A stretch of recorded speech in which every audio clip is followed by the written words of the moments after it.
दोस्तों, एक वाकया तो आपको याद होगा। उत्तर प्रदेश के प्रयागराज में इसी साल की 15 अप्रैल को पुलिस की मौजूदगी में मेडिकल कॉलेज के परिसर में अतीक अहमद और अशरफ की हत्या कर दी गई थी। हत्याकांड को अंजाम देने वाले कोई पेशेवर अपराधी नहीं थे, वो नए नए लड़के थे। पहली बार अपराध को अंजाम दिया था, लेकिन जो तस्वीर निकलकर सामने आई थी उसमें दिखा था कि मुंह से ठा ठा की आवाज निकालकर अपराधियों को गिरफ्तार करने वाली उत्तर प्रदेश के तेजस्वी मुख्यमंत्री की सबसे लाडली पुलिस के तमाम जो जवान थे वो उस मेडिकल कॉलेज की दीवार से चिपक गए थे जब वो अपराधी खड़े होकर अतीक अहमद और अशरफ हत्याकांड को अंजाम दे रहे थे। इस पूरे मामले को लेकर जब अखिलेश यादव ने सवाल उठाए थे तो घूम घूम कर ये प्रचार कर रहे थे बाबा कि भाई देखिए, अखिलेश यादव तो माफियाओं को कितना प्यार करते हैं, कितना समर्थन करते हैं। लेकिन जब वही सवाल सुप्रीम कोर्ट ने पूछ लिए थे तो हलक सूख गया था, जवाब नहीं दे पा रहे थे।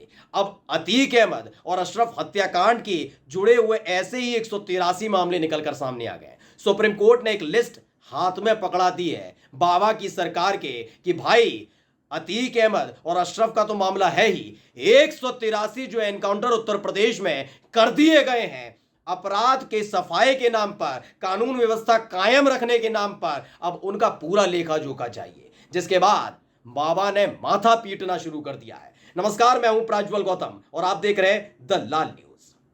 आपको एक खबर मीडिया में कम देखने को मिलेगी।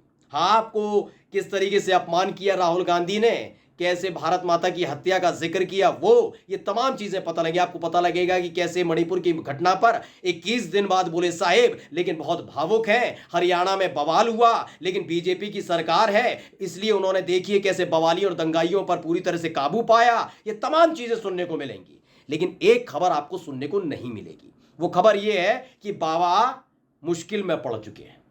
उनसे अब सुप्रीम कोर्ट ने सीधे सीधे सवाल कर लिया है। सवाल यह है, भाई ये बताइए कि अतीक अहमद और अशरफ हत्याकांड को कैसे अंजाम दिया। ये सवाल 2 महीने पुराना है जब सुप्रीम कोर्ट में यह पूरा मामला पहुंचा था। सुप्रीम कोर्ट ने सीधे सीधे सवाल पूछा था कि भाई पुलिस वहां पर मौजूद थी, पुलिस के पास हथियार भी होंगे, पहले से इनपुट मिला हुआ था, कभी भी हमला हो सकता है। ये बात तो आपके अधिकारी बार बार मीडिया के सामने कह रहे थे कि हाँ इस तरह का इनपुट मिल रहा है। 2 दिन पहले उसके लड़के की का एनकाउंटर कर दिया गया था। 2 दिन बाद 3 लड़के आते हैं, आराम से हत्याकांड को अंजाम देते हैं। आपकी अत्याधुनिक पुलिस दीवार से आगे चिपक जाती है और जब हत्याकांड को अंजाम दे दिया जाता है तो आकर उन्हें पकड़ लेती है। इसकी थ्योरी बताइए। यकीन मानिए सब के सब चुप हो गए थे, खामोश हो गए थे, अलग अलग कहानियां सुना रहे थे। कई बार डांट भी पड़ी थी इनको, लेकिन अब उससे जुड़े हुए एक नहीं 2 नहीं दोस्तों, पूरे 183 मामले निकलकर सामने आए। जो शौक चढ़ा है ना एनकाउंटर का, उसको लेकर ही नवारा टाइम्स है, उन्होंने खबर छापी है और लिखा है योगीराज में 183 एनकाउंटर पर सुप्रीम कोर्ट ने मांग ली पूरी रिपोर्ट, क्या बढ़ेगी सरकार की परेशानी।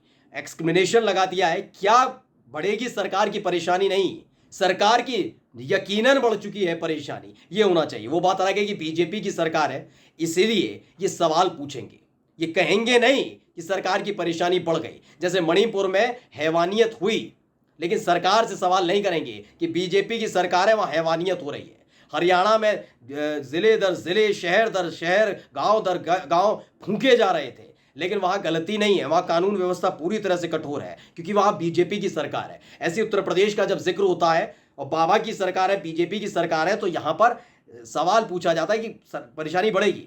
हकीकत यह है परेशानी बढ़ चुकी है। आगे लिखते हैं कि उत्तर प्रदेश में योगी आदित्यनाथ की सरकार बनने के बाद से अपराधियों के खिलाफ जोरदार कार्रवाई शुरू हुई। आप एक एक शब्द, एक एक हर्फ इनका पढ़िएगा, किस तरह से खबर लिखी जाती है। जोरदार कार्रवाई शुरू हुई है। कैसे? पुलिस वालों से कह दिया ठोक दो तो वो ठोकने में लगे हुए हैं। इसे जोरदार कार्रवाई कहा जाता है, यानी कानून व्यवस्था को पूरी तरह से खूंटी पर टांग देने को जोरदार कार्रवाई कहा जाता है। फिर तो कोई भी आराम से, कोई भी व्यक्ति जो बुद्धि विवेक से भी काम ना लेता हो उसे मुख्यमंत्री बना दीजिए। वो तो क्या कहेगा, कुछ नहीं करना। जो टैक्स ना दे उसका गिरबान पकड़ लो, उसे जेल में ठूंस दो, जो आपकी बात ना माने सरकार की उसे गोली मार दो। ये कानून व्यवस्था नहीं होती ना, कानून व्यवस्था संभाली जाती है। अगर कोई अपराधी है तो उसे कानून के तहत सजा दिलाने की जिम्मेदारी सरकार की भी है, उस राज्य की सरकार की और पुलिस की भी है। लेकिन खैर, ये ठोको राज चल रहा है जिसका जिक्र लगातार अखिलेश यादव करते हैं। वही ठोको नीति के तहत लगातार एक के बाद एक एनकाउंटर को अंजाम दिया। गोदी मीडिया इसकी वाहवाही करती रहती है। इसमें लिखा है कि संगठित अपराध और आपराधिक गिरोहों पर लगातार कार्रवाई की गई। बार बार ये बात पर गौर करवा रहे हैं पहले कैसे कार्रवाई की गई है बाबा की सरकार में। इस दौरान कई स्थानों पर एनकाउंटर हुए, बहुत मामूली सी बात कही इन्होंने, एनकाउंटर हो गए 2-4। इन एनकाउंटर्स में 183 बदमाशों की मौत हो गई। इन मौत के आंकड़ों को लेकर सुप्रीम कोर्ट में याचिका दायर की गई। 2 याचिकाओं विशाल तिवारी बनाम भारत सरकार और आयशा नूरी बनाम भारत सरकार पर सुनवाई करते हुए सुप्रीम कोर्ट यानी कि सर्वोच्च न्यायालय ने साफ तौर पर यूपी सरकार से विस्तृत हलफनामा मांग लिया है। गैंगस्टर से राजनेता बने अतीक अहमद और उसके भाई दानिश अजीम की उर्फ अशरफ की पुलिस हिरासत में हत्या मामले को व्यवस्थागत खामी के दायरे में रखते हुए 183 एनकाउंटर में मौत के मामलों में अब रिपोर्ट मांगी गई है। इनसे कहा है कि अतीक और अशरफ पर तो सुनवाई चली रही है, ये जो लिस्ट दे रहे हैं ना, ये इस लिस्ट को गौर से पढ़िए, एक एक नाम गौर से पढ़िएगा। इनके बारे में बताइए कि ऐसी क्या परिस्थिति आई कि उस बदमाश को पुलिस कंट्रोल नहीं कर पाई, ऐसी क्या परिस्थिति आई कि उनका एनकाउंटर करना पड़ा, ऐसी क्या व्यवस्था बनी कि वहीं पर उनको मौत की नींद सुला दिया गया। ये क्यों ऐसा हुआ? बदमाशों की संख्या क्या इतनी ज़्यादा हो चली थी कि पुलिस वाले उन पर काबू नहीं कर पा रहे थे? तमाम सवाल उठेंगे अब, क्योंकि ऐसा नहीं होता कि आप घर से निकले और आपने कहा बदमाश, ठोक दिया, लेकिन ये हो रहा था ना।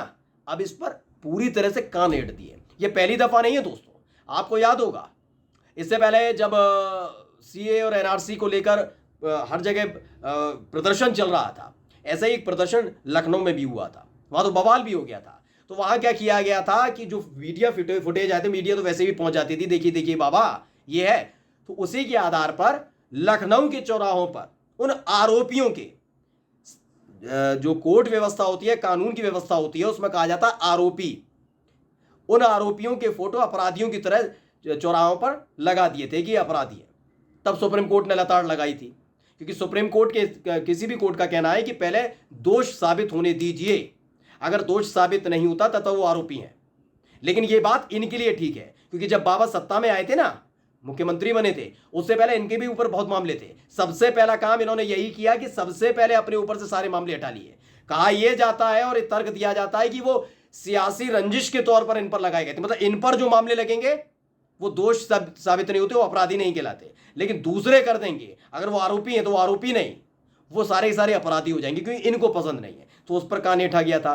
बुलडोजर मामले पर भी इनको फटकार पड़ी थी कि फिर कोर्ट की जरूरत क्या है, जब आपने पहले ही तय कर लिया कि भाई ये जो पकड़ा गया है वो अपराधी है, इसने अपराध किया है, लीजिए घर गिरा दीजिए, या आप ही तय कर लीजिए। उस पर कान ऐंठे गए थे। और अब आ गया पूरा का पूरा मामला एनकाउंटर पर। एनकाउंटर को लेकर कान खींच दिए गए, इनसे अब सवाल पूछ लिया गया है। अतीक अहमद अशरफ को लेकर तो तैयारी रखिए ही, 183 लोगों की जो एनकाउंटर में मौत हुई है, वो चाहे बदमाशी से, उन पर जवाब दीजिए। नमस्कार।